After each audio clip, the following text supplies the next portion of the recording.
This is heavy stuff, but my Lord has inspired me to share this heavy stuff for a reason. My name is Dave, and I have been a born-again believer for 39 years. In the past few months, I was inspired to write and share this experience. There is no exaggeration in my testimony. It wasn't written for pity or applause. It was written to my needy friends suffering from depression and surely shows the power and love of God. I will read my testimony, so I won't leave out any details. But first, I want to share something that happened in the early stage of my depression. My wife and I support my sister, who's in a small group home with visits and short drives for a treat. One resident named Ted, bless his heart, can drive you up a wall very quickly. Here's how it went this particular visit. Hi, buddy. Hi, buddy. You know me, buddy? You know me, buddy? You taking out Marcia, buddy? You know me, buddy? He walked over closer and said, Hey, buddy. You look so sad, buddy. You look so sad, buddy. In myself, I said, I have never been so sad. When I broke up with a girl I loved, I felt like I was hollow. Many of you know that feeling. When I lost my parents and my wife's parents, how I hurt with the loss. But now I have a sadness that goes clear to my soul. Sleep is the only relief from this continual sadness.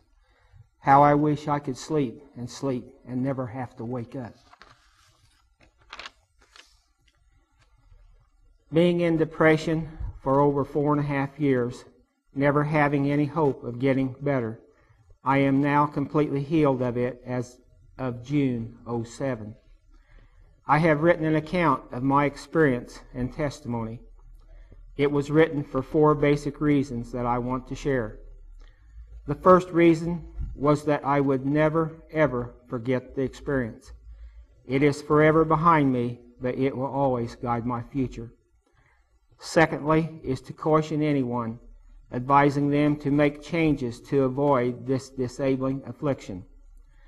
The third reason I wrote it was to persuade a depressed soul to have a small glint of hope. The fourth reason was for a glint of hope to the loved ones of the depressed. I give this presentation of hope to my needy friends. I do not have any psychology training, but I am an expert. I am an expert on the experience of depression. For over 4.5 years, I was disabled by it. I was as disabled as if my arms and legs were severed. No one could convince me that I would ever be any better. My soul said, You arrogant, selfish jerks win.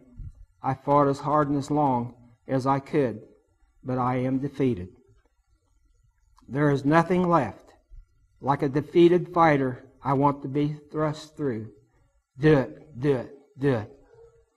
My only heroes now are the courageous that ended their hell of depression. But no, not me. I'm too weak and worthless to do the only thing that I think will end this. Every day, the same mode. Every day, the same load. Never, never exposing this demonic magnetism to anyone. Thoughts of my wife and handicapped sister scarcely holds eternity at bay. Only the grace of God and a 4-pound trigger pull saves me from several trips to the low branch pines in our side yard. About this time, I became a 48-hour stress center guest. I'll share with you now that experience and the events leading to it. Physically fatigued, couldn't sleep good, no appetite, lost 30 pounds, no desire to get together as usual with friends, didn't want to leave home, no interest in my shop projects. Grieving over loss of job because of company's bankruptcy, my dream to become a heating and air technician was gone. Reviewed this in my mind hundreds of times. Thought over and over mistreatment on 2 previous jobs I had to quit. I couldn't let those trespasses against me go. Wife was at a loss on what to do for me. She had to get me professional help. Made evening appointment with psychologist, where wife accompanied me into his counseling office. Never have so few questions asked of me produced so much truth. Guess that's what they do. Felt so terrible when wife now heard my well-made plans. He said I should sign myself into the stress center, to which I agreed. Calling and haggling with my insurance company, he got me a 48-hour stay instead of their usual 24. Medicaid recipients get a week and sometimes 2. No time for trip home to get clothes and health aids. Check-in was a little over 1 hour away. Wife and I shopped at a nearby Kmart in a daze. Reaching stress center reception area, we were to complete forms with questions on history and ability to pay. Wife done the best she could, me now being too rattled to concentrate. When receptionist said she would walk me up to second floor, I asked wife to come see me off. Receptionist said it was best I go alone. Reaching second, then turning left, a short hallway ended at a door with a small square window at eye level. After ringing several times, an attendant let me in. Oh God, a locked ward. Being late, not many patients were up, 2 or 3 each in canteen and lounge with 3 TVs. Attendant seated me at a table outside a huge circular nurses' station with bunches of monitors on the rear wall. I sat quietly and kept thinking, this has got to be a dream. Half an hour later, a kind nurse came to check the contents of my new gym bag. I could keep all clothes, and they would keep my razor at the station.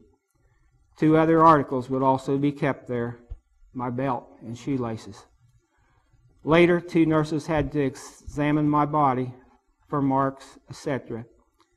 Relieved to keep my shorts on, they and all staff were very considerate. I'm sure they noticed and charted the missing hair from my armpits.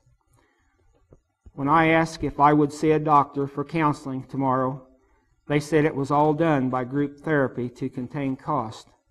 I was in disbelief that it wouldn't be a doctor-patient arrangement.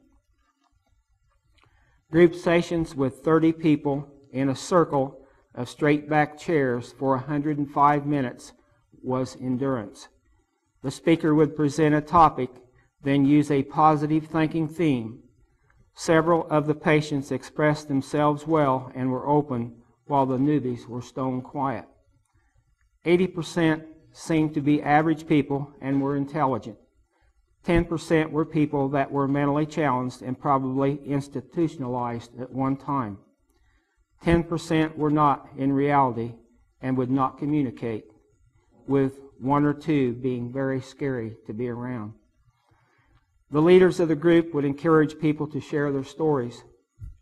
One small young black girl told of walking her urban neighborhood, looking for puppies to take home and drown in the bathtub. She was quietly applauded for her breakthrough. One young man with both wrists scarred said he always accidentally cut himself when he sharpened the lawnmower blades. The depressed often become liars, myself included, to avoid the truth or to avoid what they think they cannot do. We got to see a doctor for 10 minutes after lunch. Looking at my chart, he said if I was to take my life, it would hurt my family very much. I agreed, and I said I had abandoned that. For me to be released, my wife was to remove my hunting weapons from our home. I had forgotten about a shotgun and rifle from my grandparents that I had in a metal cabinet in our basement. I was afraid to tell staff or wife for fear they thought it was intentional and I wouldn't be released Friday evening. Those old keepsakes with the cobwebs in the barrels always haunted me, but later I thought I still have an option. Each night I would hear a muffled long sound again and again.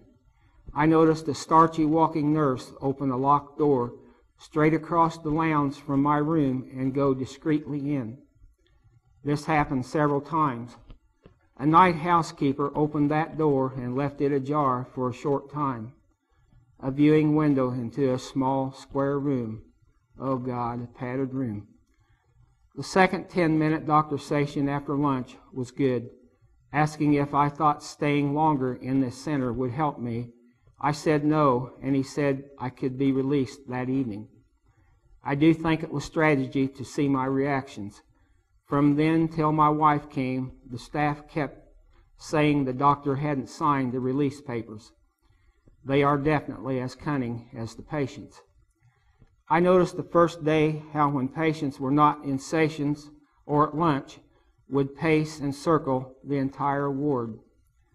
Late the second day, I found myself doing the same thing.